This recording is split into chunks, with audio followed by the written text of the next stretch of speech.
أيها المشاهدون الكرام، أهلا بكم إلى الشوط الثاني من هذه المباراة بين فريق الهلال وفريق نوتنغهام فورست الضيف من إنجلترا. حكم المباراة السيد عبد الرحمن المعثم يتحدث إلى جاري بيرتلز الذي سجل الهدفين في الشوط الأول، ويساعد السيد عبد الرحمن المعثم في تحكيم هذه المباراة السيد محمد الشنيفي وعمر الشقير، والشنيفي والشقير هما مراقبا الخطوط. الحكم السيد عبد الرحمن المعثم سيصفر بعد قليل آذنا ببداية الشوط الثاني.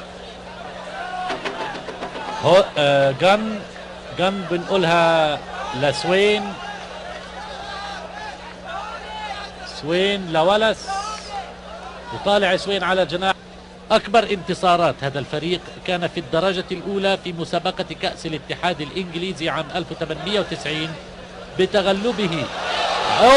قطعها هوب، سجل جول، سجل الجول الثالث اللي ما كان لازم يسجله.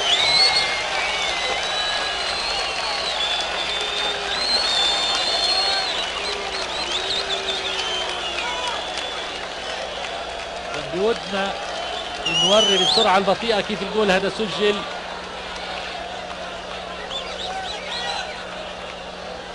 كانت ضربة مرمى قصيرة تصدى لها هودج وسجل الهدف الثالث. هاي ايان ولس لسوين، سوين لروبرتسون،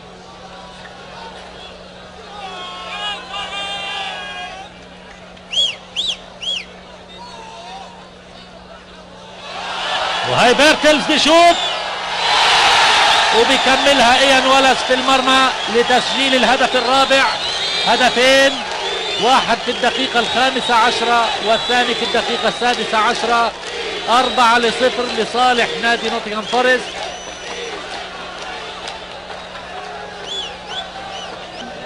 ضربة حرة الآن لصالح نوتنغهام فورست.